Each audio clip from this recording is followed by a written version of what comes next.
पान क्रमांक 103 लूकचं शुभवर्तमान अध्याय 13 वचन 6 ते 8 मी वाचतो, कान देऊन ऐका.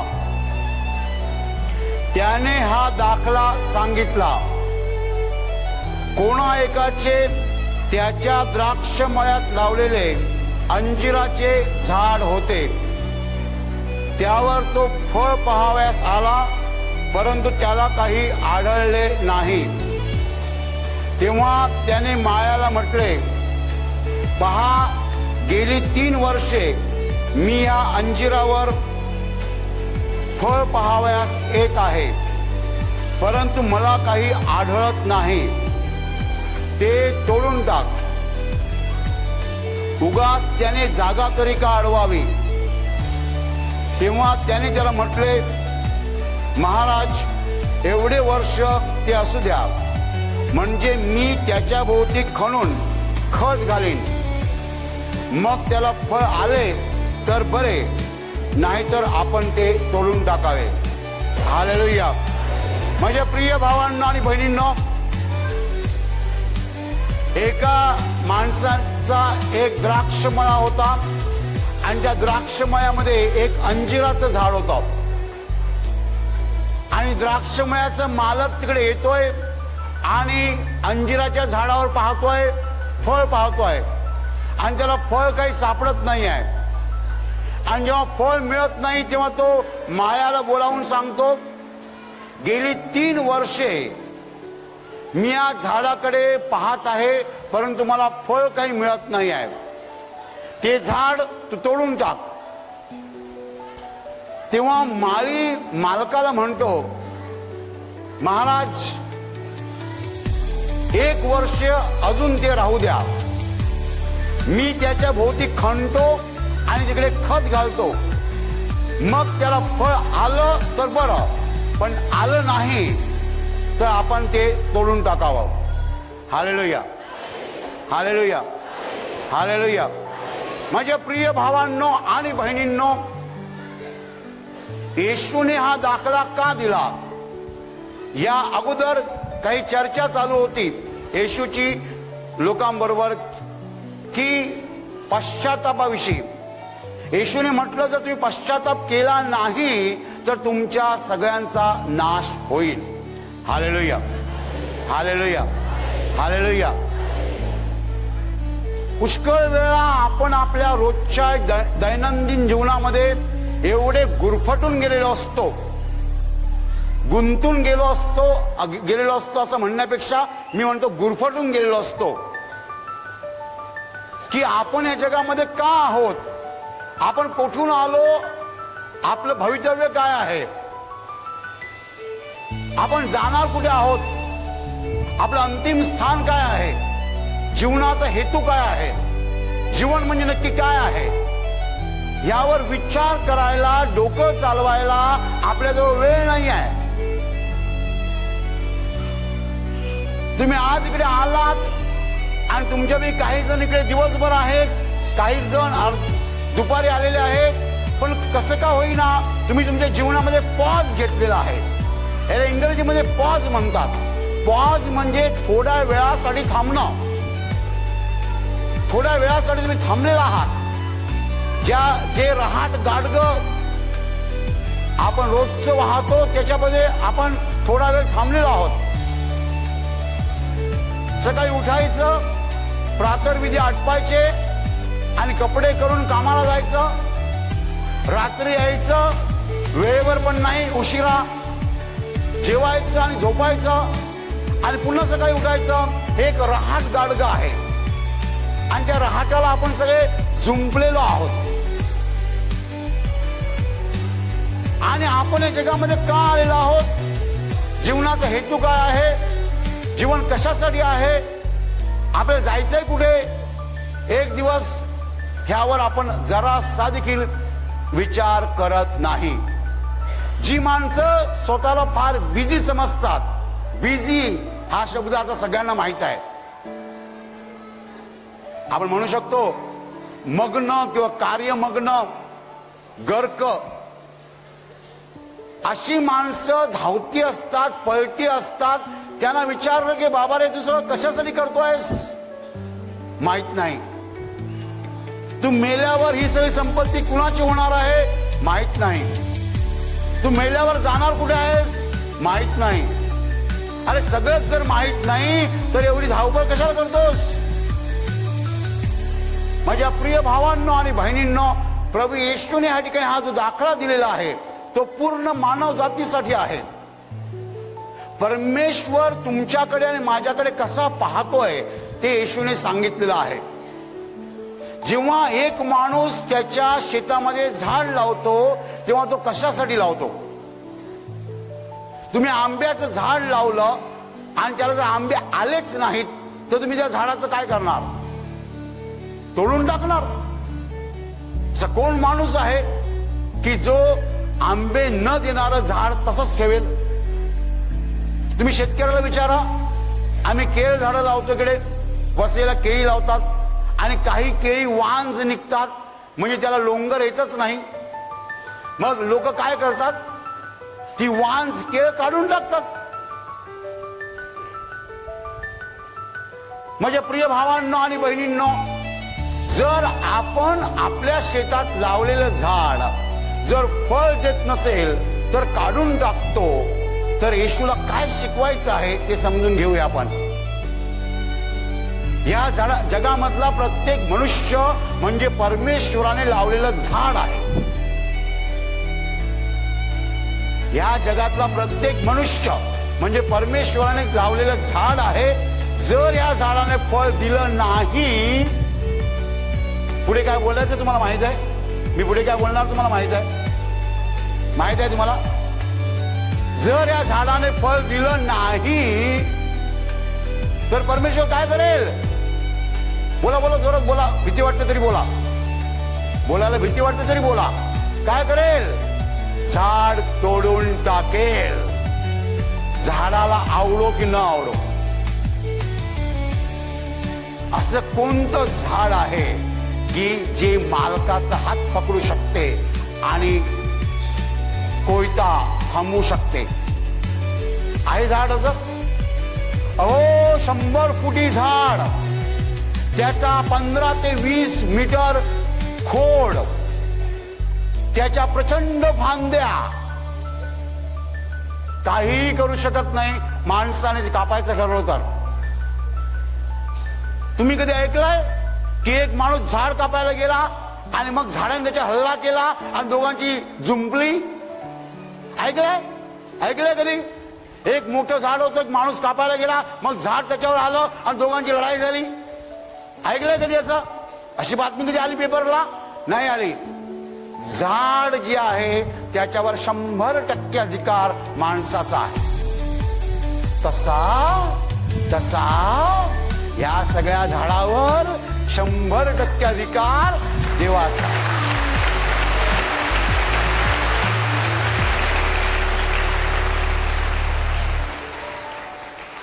झाड कितीही मोठं असो, केवढंही मोठं असो, झाड माणसाचा हात पकडू शकत नाही आणि कोयता थांबवू शकत नाही. त्याप्रमाणे आपण सगळी झाडं आहोत.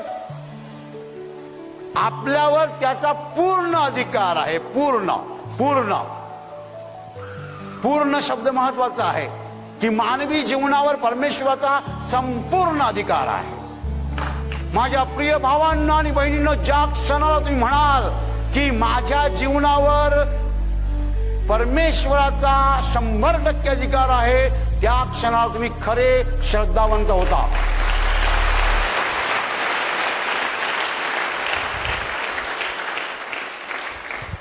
आणि पुष्कळ लोकांना नेमकं हेच जमत नाही. नेमकं हेच जमत नाही. काय जमत नाही? देवाला संपूर्णपणे शरण जाणं. Accept God totally totally and absolutely totally. परमेश्वराला पूर्णपणे स्वीकारणं. हे परमेश्वरा, तुझ्या समोर मी माती आहे, तुझ्या समोर मी काही नाहीये. तू मला निर्माण केलेलं आहे. माझे शरीर तुझ्यापासून आहे. यातला एकही अवयव मी बाजारातला विकत घेतलेला नाहीये.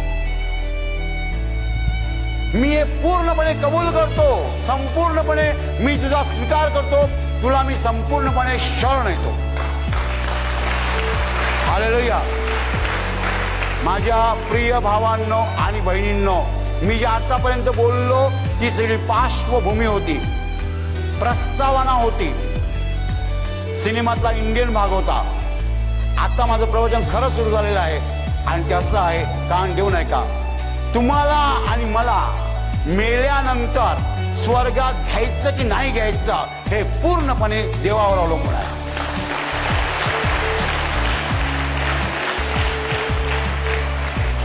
असा एक तरी माणूस आजपर्यंत पाहिला की तो मेला होता, 2 तासांनी उठला आणि सांगितलं मी स्वर्गात जाऊन आलो, कसं वाटतं, पुन्हा मी चाललो. हा हा हा, असा भेटला एक तरी माणूस तुम्हाला? जगाच्या इतिहासामध्ये येशू खेरीज करून कोणीही मेल्यातनं उठलेलं नाही आहे. माझ्या प्रिय भावांनो आणि बहिणींनो, मेल्यानंतर तुमचं आणि माझं सगळं संपतं, म्हणजे आपल्यावर काहीच ताबा राहत नाही. आणि हे आपल्याला समजावं म्हणून पक्षघाताचा आजार येतो. पक्षघाताचा आजार अतिशय सुंदर आजार आहे, कारण त्याच्यात पुष्कळ शिकायला मिळतं. पक्षघाताचा झटका आला, हात वर जात नाही, पाय सुद्धा हलत नाही. आपण कोण आहोत हे पक्षघाताच्या माणसाला विचारा. एक वेळ कॅन्सरवाल्याचा गर्व उतरत नाही, HIV वाल्याचा अहंकार जात नाही, पण पक्षघाती माणसाला बरोबर कळतं जीवन काय आहे. Hallelujah, hallelujah. उजवा हात आणि उजवा पाय जर झटका बसला, जेवू शकणार नाही उजव्या हाताने, लिहू शकणार नाही. माझ्या प्रिय भावांनो आणि बहिणींनो, मेल्यानंतर आपल्याला कुठे पाठवायचं हे पूर्णपणे देवावर अवलंबून आहे. आणि त्याच देवाने हा दाखला दिलेला आहे की जर झाडाने फळ दिलं नाही तर झाड जसं कापलं जातं त्याप्रमाणे मानव जातीचं होणार आहे. पुष्कळ माणसं नष्ट होणार आहे. नष्ट म्हणजे काय? नष्ट नष्ट म्हणजे काय? कायमचे गेले. कायमचे गेले म्हणजे काय? पुन्हा येणार नाही येणार. कोण आणणार? जर देव आणणार नाही तर कोण आणणार?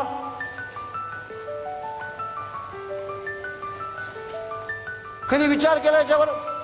कधी माणूस विचार करतो? घाम गाळून कष्ट उपसून रात्रीचा दिवस करून पुष्कळ माणसं आज या जगामध्ये माया गोळा करत आहेत. कधी कधी वर्तमानपत्र देतो कोटींच्या कोटी उड्डाण गोळा करतो पैसा, 10 कोटी 20 कोटी 100 कोटी 200 कोटी. आज कुठे नेणार हा सगळा पैसा? डोळे मिटल्यावर नाही हात हलणार, नाही पाय हलणार, नाही डोळे हलणार, सगळं बंद. जर पश्चाताप केला नाही तर तुम्हा सगळ्यांचा नाश होईल. शब्द माझे नाही आहेत, शब्द येशूचे आहेत. माझ्या प्रिय भावांनो आणि बहिणींनो, देवाला माणसाकडनं काय पाहिजे ते नीट समजून घ्या, उमजून घ्या, जाणून घ्या. ते तुम्हाला कळो. तुमच्याकडनं आणि माझ्याकडनं देवाला काय पाहिजे? काय पाहिजे? आपण आपला पाप मार्ग बदलायला पाहिजे. आपण आपला कुमार्ग बदलायला पाहिजे. आपण आपली वाकडी चाल बदलायला पाहिजे. आपण आपलं तिरकं वर्तन बदलायला पाहिजे. आणि आपण परमेश्वराच्या चरणाशी यायला पाहिजे आणि सरळ चालायला पाहिजे. सरळ चालायला पाहिजे. देवाला आवडेल असं जीवन जगायला पाहिजे. आपल्याकडे पाहिल्यावर देवाला आनंद वाटला पाहिजे. तुम्ही लावलेलं झाड जेव्हा फळ देतं तेव्हा तुम्हाला कसं वाटतं?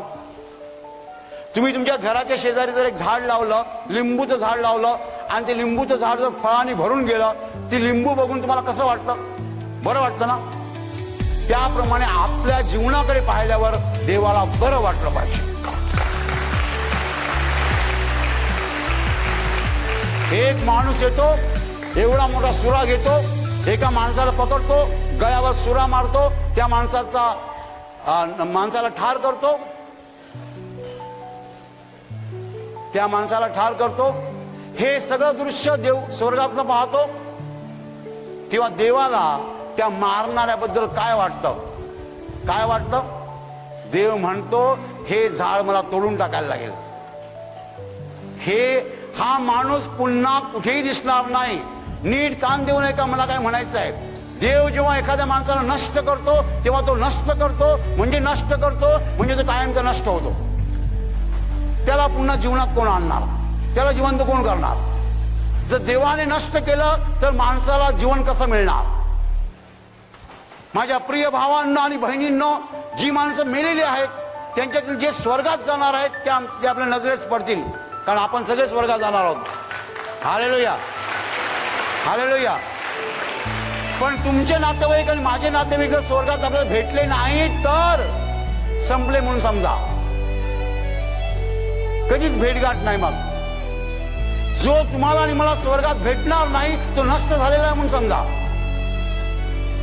आणि नष्ट जर झालेला आहे तर त्याला जीवन कोण देणार? पुन्हा कोणीही देऊ शकत नाही. ज्याला देव जीवन देत नाही त्याला जीवन कोणीही देऊ शकत नाही. कधीही शांतपणे ह्या विषयावर आम्ही विचार करत नाही. आम्ही हजार गोष्टींचा विचार करतो. माझ्या प्रिय भावांनो आणि बहिणींनो, या जगात जी माणसं देवाच्या विरुद्ध वागतात त्यांना कायमचं देवाला अंतरावं लागेल. ते देवाला कायमचे अंतरतील, देवापासून कायमचे विभक्त होतील, देवाचा त्यांचा कायमचा दुरावा होईल, देवाशी त्यांना कायमची फारकत घ्यावी लागेल. देव त्यांच्या नजरेस पडणार नाही. असं वागा की देवाने तुम्हाला शाबासकी दिली पाहिजे. एक माणूस, हे उदाहरण मी नेहमी देतो, एक माणूस आपल्या 10 वर्षाच्या मुलाला घेऊन चाललेला आहे. त्याच्या बाजूने एक मोटरसायकलवाला जातो. मोटरसायकलवाल्याची टोपी जी आहे ती खाली पडते, ती कॅप खाली पडते. तो मोटरसायकलवाला गाडी उभी करतो आणि कॅप घ्यायला येतो. त्याच्या अगोदर हा माणूस मुलाला सांगतो, बाळा जर थांबा, आणि धावत जातो. ती कॅप उचलतो आणि त्याच्या हातात देतो. हे सगळं दृश्य 10 वर्षाचा मुलगा पाहतो. मी तुम्हाला सांगतो, युनिव्हर्सिटीची कोणतीही डिग्री त्या मुलाला जे शिकवणार नाही ते त्या 10 वर्षाच्या मुलाला बाबाने शिकवलेलं आहे. काय केलं बाबाने? ती या माणसाची टोपी पडलेली आहे. हा बाबा मुलाला म्हणतो, जरा थांबा बाळा. धावत जातो, टोपी उचलतो, त्याला देतो. मुलगा हे सगळं डोळ्याने बघतो आणि तो मुलगा मोठा झाल्यावर सगळ्यांना मदत करत सुटतो. माझ्या प्रिय भावांनो आणि बहिणींनो, पुष्कळ लोकांना असं वाटतं की मी कसाही वागू शकतो, मला कोणी पाहत नाही किंवा मला विचारणारा कोण आहे. लक्षात ठेवा, एक कॅमेरा 24 तास चालू आहे. तो कॅमेरा पूर्ण जगभर चालू आहे. या जगातली प्रत्येक घटना मोठी छोटी कशी असो ती देवाचा कॅमेरा टिपत असते. आणि कोणीही, खरोखर कोणीही देवाच्या नजरेतनं सुटू शकत नाही. Hallelujah, hallelujah. मला कोणी विचारलं, ब्रदर पाप म्हणजे काय? मी तुम्हाला एक सुंदर उदाहरण देतो, एकदम सुंदर उदाहरण. हे उदाहरण आयुष्यभर लक्षात ठेवा. पाप म्हणजे काय? एकदम सोपं उदाहरण, सगळ्यांना समजणार. एक धिप्पाड माणूस गाडीमध्ये उभा आहे असा,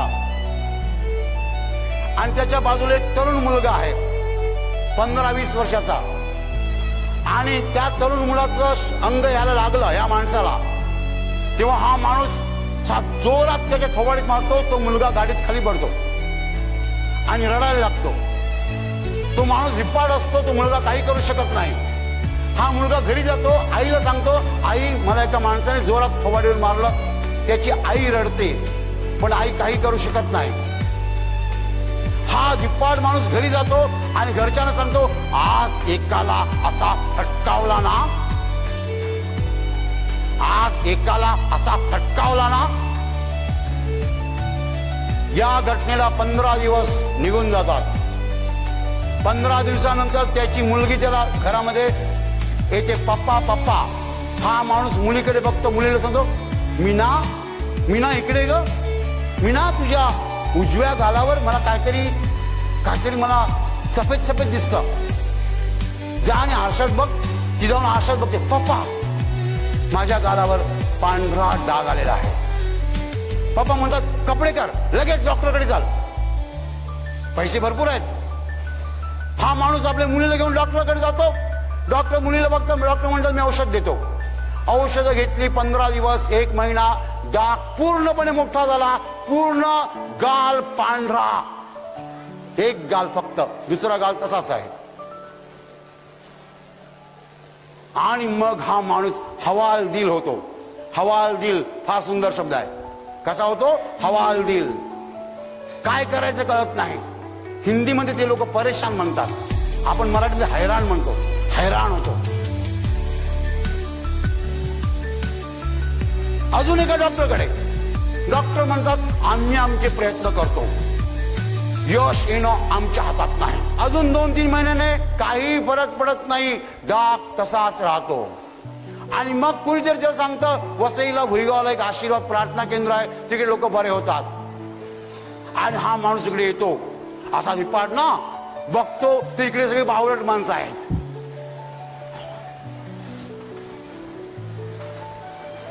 हे सगळी बावळट माणसं बसले आहेत, गरीब माणसं बसलेली आहेत. माझ्यासारखा कोणी नाही आहे. पण करणार काय? गरज लागली ना. प्रार्थनेच्या वेळेला इकडनं मी सांगितलं तुमच्या हातून जे पाप घडलेलं आहे त्याचं देवाकडे क्षमा मागा. आणि हा माणूस बोलतो हा बाबा 3 महिन्यापूर्वी गाडीमध्ये एका तरुणाला मी मारलं होतं, त्याच्या थोबाडीत मारली होती. हा टीप पेटली. देवा मला क्षमा कर, देवा मला क्षमा कर म्हणतो. धाडकना पडतो. उठतो.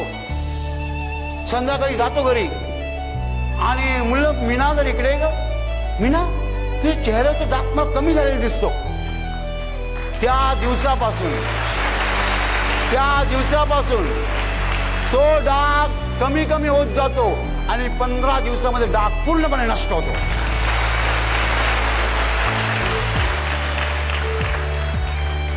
माझ्या प्रिय भावांनो आणि बहिणींनो, जेव्हा त्याने त्या तरुणाच्या थोबाडीत मारली तेव्हा त्याला वाटलं नंबर 1 माझं कोण काय करणार. माझं कोण काय करणार. हा मुलगा तर माझ्या समोर पिल्लू आहे. एक मारली तर खाली पडला. हा माझं काय करणार. गाडीमध्ये माझं कोण काय करणार. पण ज्याने त्या मुलाला निर्माण केलेलं आहे आणि ज्याने तुला निर्माण केलेला आहे तो तुमचा खरा बाप वरती जिवंत आहे.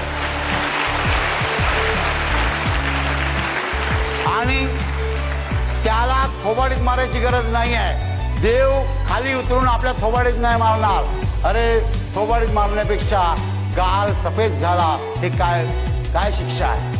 काय शिक्षा आहे. कोणता पुरुष आपल्या मुलीला असं पाहेल. कोणती आई आपल्या मुलीला अशा स्थितीत पाहू शकते की एक गाल पांढरा झालेला आहे. माझ्या प्रिय भावांनो आणि बहिणींनो, जे झाड फळ देत नाही ते झाड मालक कापून टाकतो. त्याप्रमाणे आपण सगळी देवाने लावलेली झाडं आहोत. आपण जर देवाला फळ दिलं नाही म्हणजेच देवाला आवडेल असं जीवन जगलो नाही तर देव मेल्यानंतर आपल्याला कायमचं नष्ट करेल. आणि जेवढे लोक माझे प्रवचन इकडे ऐकत आहेत आणि टीव्हीवर ते प्रवचन आल्यानंतर जेवढे लोक टीव्हीवर ते प्रवचन ऐकत आहेत त्यातला एकही माणूस कायमचा नष्ट होऊ नये म्हणून मी देवाकडे प्रार्थना करतो.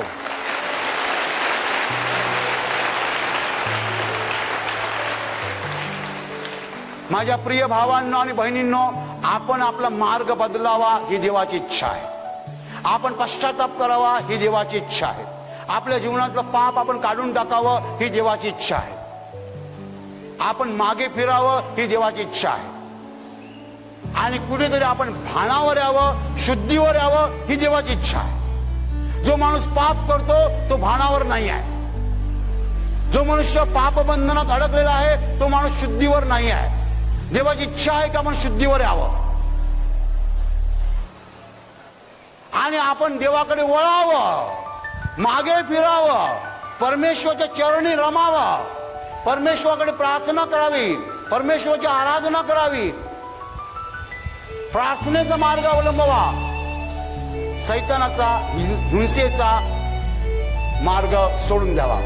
Hallelujah, hallelujah, hallelujah. जर ह्या झाडाने फळ दिलं तर होय, आणि नाही फळ दिलं तर ते झाड कापण्यात येईल, तोडण्यात येईल. हे वचन या जगातल्या प्रत्येक माणसासाठी लागू आहे. भले तो अमेरिकेला जन्मलेला असो की जपानला जन्मलेला असो, रशियाला जन्मलेला असो की चीनला जन्मलेला असो, जगात जिकडे जिकडे माणूस आहे त्याला हे वचन लागू आहे. आणि म्हणून आपल्या सगळ्यांना भानावर यायची गरज आहे. आपण जर भानावर आलो नाही तर आपला कायमचा नाश होईल. आजार म्हणजे चिमटे आहेत, चिमटे. आपण भानावर यावं म्हणून देव चिमटे घेतो, आणि ते चिमटे देव स्वतः घेत नाही, सैतानाला परवानगी देतो. Hallelujah, hallelujah. डायबिटीज आला, मार्ग बदला. ऑफिस मध्ये चोरी करता, चोरी करणं बंद करा. लाच घेता, लाच घेणं बंद करा. ब्लड प्रेशर आला, लोकांना मारायचं सोडून द्या. बरोबर, लोकांना प्रेशर देता म्हणून तुमच्यावर प्रेशर येतो. Hallelujah, hallelujah. आपण आपले पाप मार्ग सोडले पाहिजेत. हे आजार जे आहेत ते चिमटे आहेत, चिमटे. चिमटे अशासाठी घेतले जातात की आपण बदलावं, आपल्यात परिवर्तन व्हावं आणि आपण देव मार्गाला यावं. पाप मार्ग सोडून देव मार्ग पत्करावा म्हणून परमेश्वर आपल्याला चिमटे घेत असतो. आजारानंतर आपले डोळे उघडले पाहिजेत, आपल्याला देवाचा खरा अनुभव आला पाहिजे, परमेश्वराची प्रचिती आली पाहिजे, आणि आपण अंधार सोडून प्रकाशाकडे आलो पाहिजे. प्रभू येशू म्हणाला, मीच जगाचा प्रकाश आहे. जो मला अनुसरतो म्हणजे माझ्या मागे येतो तो कधीही अंधारात चालणार नाही, तर त्याच्या ठाई जीवनाचा प्रकाश राहील. हालेलुया. त्याच्या ठाई जीवनाचा प्रकाश राहील. आपण अंधारातनं प्रकाशात यावं म्हणून येशू आपलं बोलावत आहे, हाक देत आहे, साथ घालत आहे. आपण त्याला प्रतिसाद दिला पाहिजे. We must respond to his call. आपण त्याच्या सादाला प्रतिसाद दिला पाहिजे, अशासाठी की आपलं जीवन पूर्णपणे बदलावं. माझ्या प्रिय भावांनो आणि बहिणींनो, जे लोक देवाला शरण येत नाहीत ते लोक गर्वाने फुगलेले आहेत. जे लोक देवाला शरण येत नाहीत ते लोक गर्वाने फुगलेले आहेत. त्यांना सत्य ठाऊक नाही आहे, परंतु जेव्हा ते मरतील तेव्हा त्यांच्या गर्वाचा फुगा फुटेल. Hallelujah, hallelujah, hallelujah.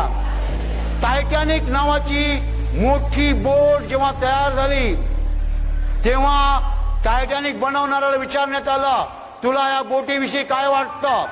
तेव्हा टायटॅनिक बनवणारा म्हणाला, स्वर्गातला देव जरी खाली आला तर या बोटीला काही होणार नाही. बोट निघाली आणि बोट एका धक्क्याने पूर्णपणे खलास झाली. जगाचा इतिहास सांगतोय. बोटीच्या उत्पादकाने सांगितलं होतं की स्वर्गातला देव जरी खाली आला तर बोटीचं काही होणार नाही आहे. पहिल्याच फेरीत बोट खलास झाली. एक नास्तिक लोकांची सभा चालू होती. तिकडे एक माणूस आला आणि म्हणाला की मी तुम्हाला सांगतो जगात देव नाही आहे, आणि जर तो असेल तर त्याने माझा प्राण आत्ता घ्यावा, पण मला खात्री वाटते तो घेणार नाही माझा प्राण. त्याच क्षणाला तो माणूस मेला. देवाने जरा सुद्धा दया दाखवली नाही. तो बोलला होता, मला खात्री वाटते तो माझा जीव घेणार नाही, पण तरी सुद्धा देवाने जीव घेतला. माझ्या प्रिय भावांना आणि बहिणींना, परमेश्वराला पाठ फिरवणं म्हणजे दगडाशी टक्कर घेणं, सूर्यावर थुंकणं. सूर्यावर थुंकायचा प्रयत्न करू नका. देवाला शरण या, परमेश्वराला शरण या. पाप मार्ग बदला, परमेश्वराच्या चरणाशी लागा, प्रार्थना करा, आराधना करा, उपासना करा, परमेश्वराकडे याचना करा, परमेश्वराचे वचन वाचा आणि परमेश्वरामध्ये रमून जा. तरच मेल्यानंतर आपल्याला तो स्वर्गात घेईल. हालेलुया. त्याने नाही घेतलं तर आपल्याला तो कायमचा नष्ट करेल. आणि असं आपल्याला नष्ट व्हायचं नाहीये, मला व्हायचं नाही, तुम्ही होऊ नयेत अशी माझी प्रार्थना आहे. हालेलुया.